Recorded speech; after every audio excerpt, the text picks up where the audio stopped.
morning. It is Saturday morning, September the 5th, and it's about 10:40 a.m. and I'm on my way to the Santa Monica Fourplex, where, of course, the Cove will be shown at only one time, at 11 a.m. I wanted to just say a couple things before I get to the theater today. I'm on my way. I'm on the PCH. Yes, I'm driving. The reason why I decided to create this channel was to document the pioneering efforts of getting this film to everyone nationwide and, of course, later worldwide. But as in the words of Margaret Mead, I'm going to paraphrase terribly, but never underestimate the power of a few passionate people to make a difference and change the world. And that's exactly what's happening. Like going on right now with institutions or organizations like SeaWorld, like what's their take on this whole thing and, like the exposure of what's going on? Yeah, because SeaWorld is in full damage control mode because they have this idea that they're putting out that this is different from any other dolphin programs around the world because ours are born in captivity. Now, first of all, if you back up a little bit, the only reason that they're not taking them from the dried fisheries is because they were sued by the Earth Island Institute. They've sued SeaWorld specifically, but they've sued other dolphin parks around that tried to import them. So they know that they will be sued, and otherwise they would.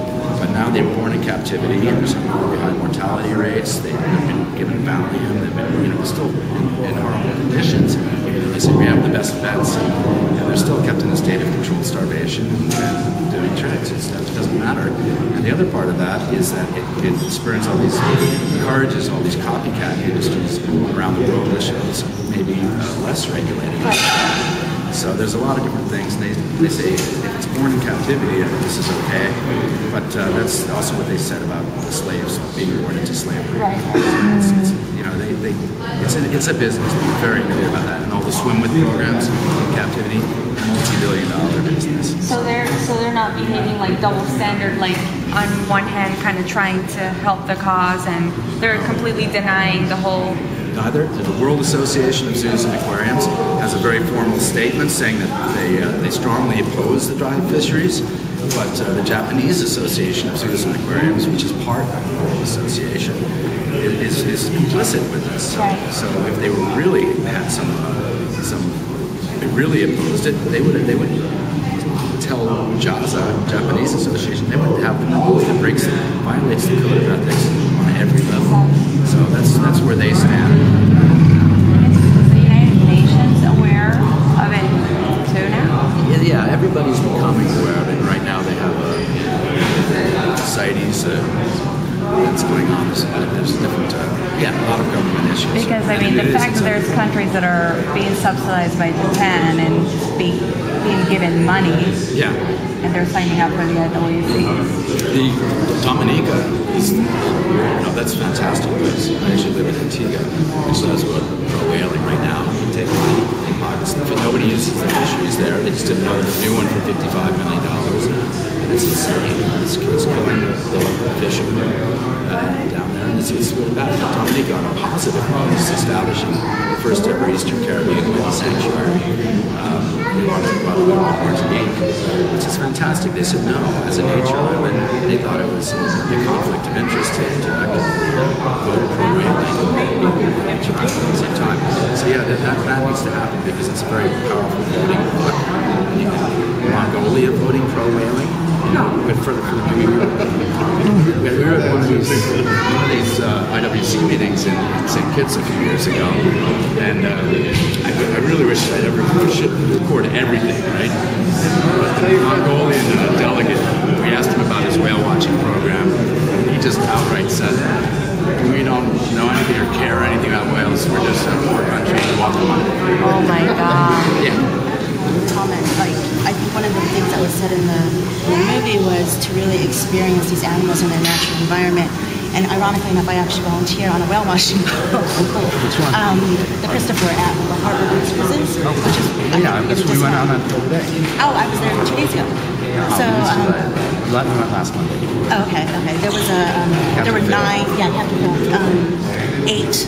blue whales were on one of the trips, but blue whale season is like right now. We saw 8 the other day, too. Yeah, I mean, these are the largest animals on the planet, larger than any dinosaur. So if you ever get a chance to go out, I really recommend it because it's such an amazing, yeah, it's fantastic. Amazing experience. Really, and that's right off of Southern California. Yeah. Nobody had seen any until 2004. Now they're coming back, so it's really encouraging. And the blue whale season's ending this month, so that's why.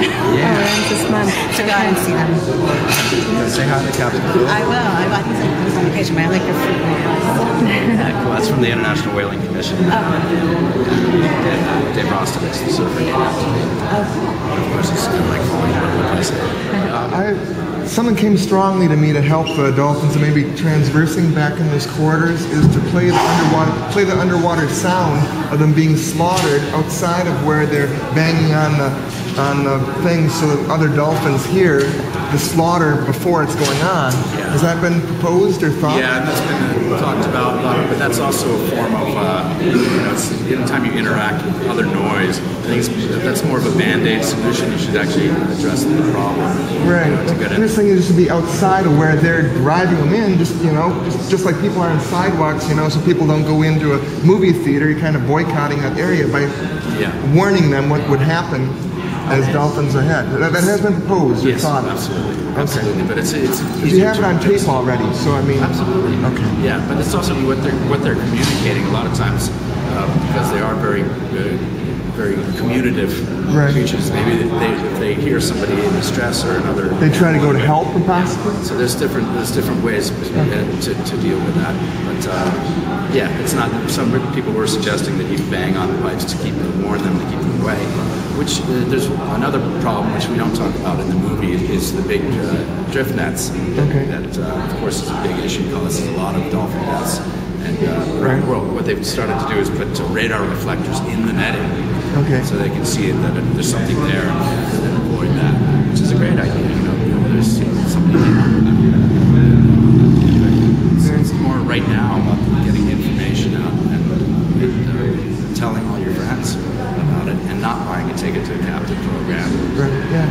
So spreading that message is the next really cool thing that happened also is that there's another place, Futo, which used to do this dry. Well, they did a dry fishery, and then also they go out and capture porpoises. And after this guy, 6 generations of being a dolphin hunter, just changed to whale watching, dolphin and whale watching.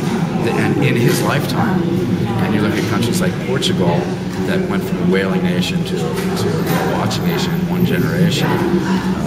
It's great, that's the guy that owns the whale watching operation there, his father on the whaling station. So, the guy that was in the movie is the program Whale Wars, right? Yeah, Paul Watson, who's great. Actually, Sea Shepherd, I'm going to see them later today. They're at an event, and they're going to come tonight to Santa Barbara. But Paul's fantastic. He's single-handedly, the organization is cutting down the actual catches almost in half for the last 2 years. Fantastic island, and a lot of people are working really hard. I know that in the movie, Rick says, where's Greenpeace, where's all this? They are working on a policy level and a lot of things in Japan, and they've all seen this movie and totally understand that it was an editorial decision to develop Rick's character, because he does feel all alone, and he's on the ground there many times by himself in the rain and cops and being harassed. So that's where that came from. But now he's over there with press. And so it's really an exciting time, but there is urgency to it right now, because they will start again. I think that's something that maybe he has to overcome is when somebody first told me about the movie was, well, this is a guy that created Flipper, because it went away, now he's trying to make money up, some other way. Because he's the one that created Flipper, now he's trying to, redeem himself in a way. But seeing the movie, obviously, there's a different tone to it. Yeah, Rick's in no danger of getting rich from doing this. Nobody is. But it does cost a lot of money to fly to Japan and do all these things. It does, and that's where the Donate Here. He's a nonprofit organization as is Oceanic Preservation Society, and we're definitely in no danger of getting rich from doing this. But that's not why anybody's doing it. It's sort of planet stewardship, and we all have that moral obligation to leave the world in a place. We found it. And if you want to do something locally, go to Heal the Bay. Is doing a wonderful event on the 17th right here in Santa Monica. Heal the Bay, and they have a beach cleanup, and it's the same promotion, and I'm going to be out there. And they have different chapters around. So there's a lot of things that you can do depending on whatever. So do you want to do it like as on your way out? You can do like a quick comment.